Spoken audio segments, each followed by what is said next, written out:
in this graph and just write down some things that you notice about it and some things that you wonder about it. So I'll give you some time, but you can pause the video and just watch this circle go around and around. Write down some things you notice.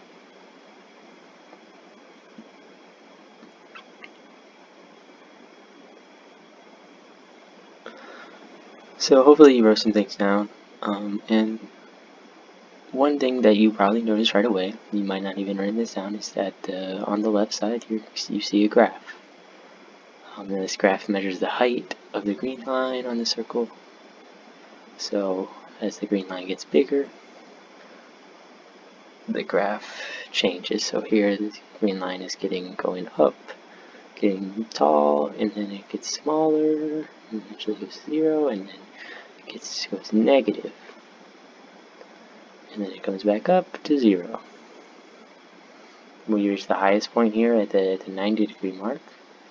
We reach the low or 0 at a pi radians, and then 270 degrees, and then 0 degrees or 0 radians.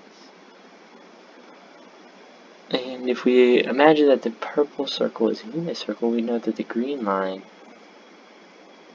is actually the sine value of this angle, of this gray angle. So it's a unit circle, the gray line will be 1, so sine will be the opposite over hypotenuse, and the hypotenuse is 1, so it would just be the opposite side. Anything divided by 1 is just itself. So the sine value is going to be this green line, which means that since this graph on the left measures the green line, which shows the height of the green line, then this must mean that the graph is a sine graph. We call this graph a sine wave. So as you watch this circle rotate around, the other thing you might notice is that the blue line, the adjacent line to the angle, is also moving up and down.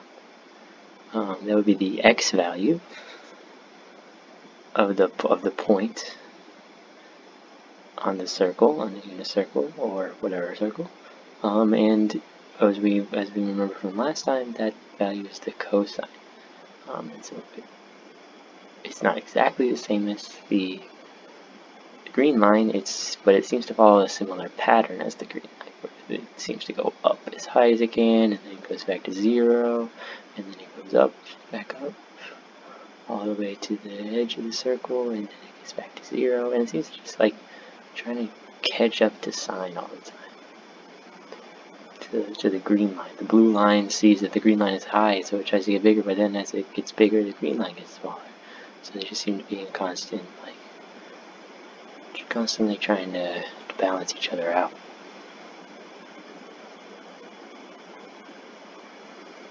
And as these lines rotate around and around, constantly following the same pattern over and over, you might wonder what the graph of the blue line might look like. Well, we might guess that it looks very similar to the graph of the green line, since it follows the same pattern. We might call this a cosine wave, a sine wave in the red graph, and we might have something like a cosine. But one question you might be asking is, what if this isn't a unit circle? Because clearly there's no numbers on this chart, and so if it's not a unit circle, then our radius is going to be different. But if it is a unit circle, then our radius is 1. So the green line is 0 there, and then the highest point it can get to is 1, and then it goes back down to 0, and then the highest point that green line can get to is -1, or the lowest point, I guess you could say. So the graph also shows this, that the highest point is right here, then you go back down, you go to 0, and then the lowest you can go is negative. And so if it's a unit circle, we're going from 0 to 1, to back down to 0, and then to -1, and then back up to 0, and then up to 1. But what if this wasn't a unit circle? What if this circle had a radius of 2 or 100 or 1/2? Then our maximum and minimum values would change too. They would still reach 0 at the same point, but the graph on the left, the red graph, would not go up to 1, but it would go up whatever the radius of the circle is. And we call this value on the graph the amplitude.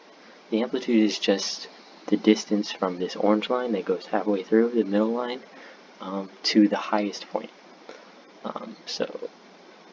Or you could make it to the lowest point if it's down just absolute value. So it goes all the way from the orange line up to the peak, and that value would be the amplitude. The amplitude sounds like the word altitude, so you can think that maybe the orange line is sea level, and so the altitude would go from 1 down to -1.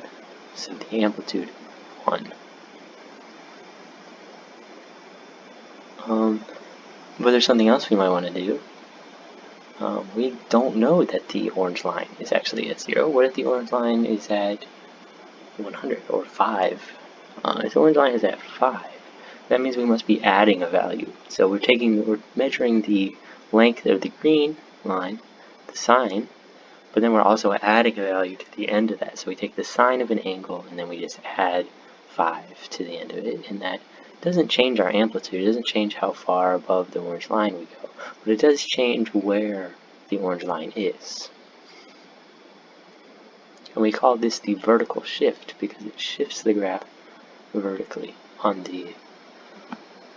a coordinate grid. Another question you might ask is, how often does this graph repeat itself?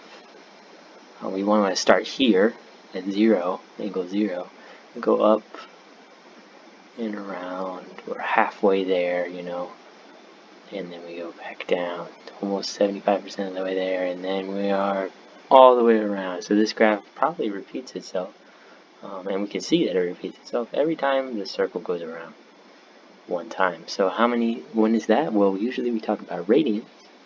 So every 2 pi radians, this graph is going to repeat itself. So every 2 pi, so whatever we plug in as a radians into our function, to our sine function, then it's going to be every 2 pi this graph repeats itself. And this value where the length of time where the graph repeats itself is called the period.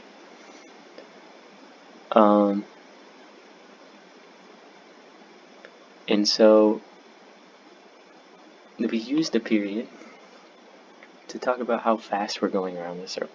If we wanted to go twice the speed to go around this circle, then our period would be half of the normal period. Normal period would be 2 pi, so we go twice as fast, and that means our period would be pi or 2 pi divided by 2, which would just be pi. So half of 2 pi is pi. If we wanted to go twice as slow, to half our speed, that means we'd be going twice as slow, so it would take twice as long to go around the circle. So half the speed means that it's going to take twice as long, so then it would be 4 pi. And so these values here, the amount of time that it takes to go around the circle, is going to be called the period.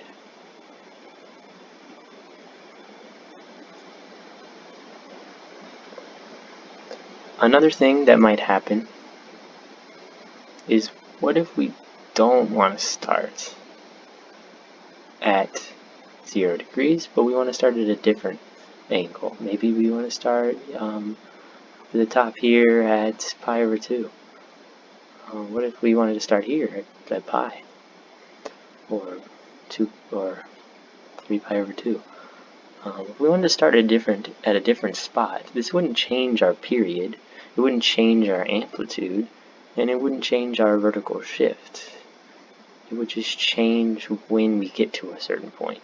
So it would change where our graph starts. So if we start here, instead of starting at 0, we're actually starting all the way at the top, the peak of the graph. If we start here, we start at 0, but we'd be going down the first thing. So it's just like it just shifts to where we start the graph. We call this a phase shift, because it shifts the beginning of a phase of the graph, one phase of the graph, like one period of the graph. It shifts where that beginning is.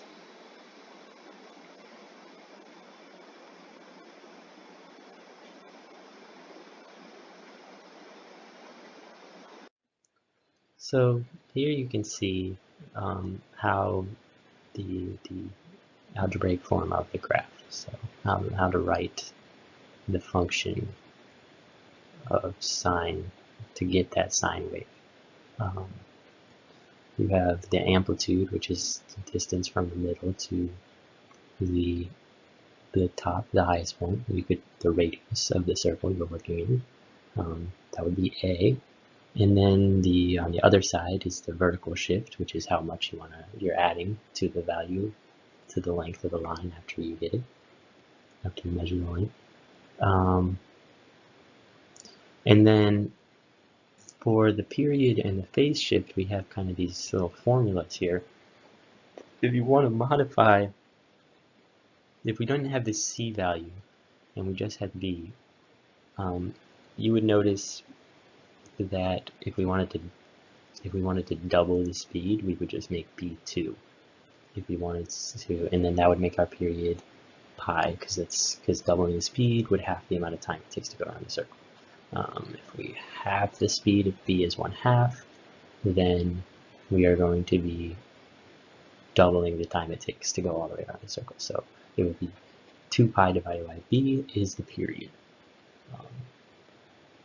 And then the phase shift, c, depends on how fast you're going around the circle. If you're going really fast around the circle, then you're going to find that you're going to have to start a little earlier or a little later. So you just I would recommend that you try to go into Desmos and put in these values for mixer sliders, or just change these values around and see how it changes the picture of sine. And even try cosine. And so I also have some other 2 questions. So explain, I briefly touched on this, but try to write a little explanation about where the period and phase shifts formulas come from. So where does this 2 pi divided by b come from, and where does this negative c over b come from?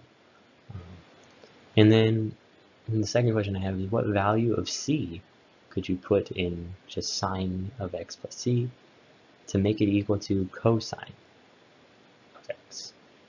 So we said that cosine and sine were very similar looking graphs, but cosine was always just trying to catch up to sine, do whatever sine was doing. It was just this little bit behind. So how could we change the sine graph to make it match that cosine graph?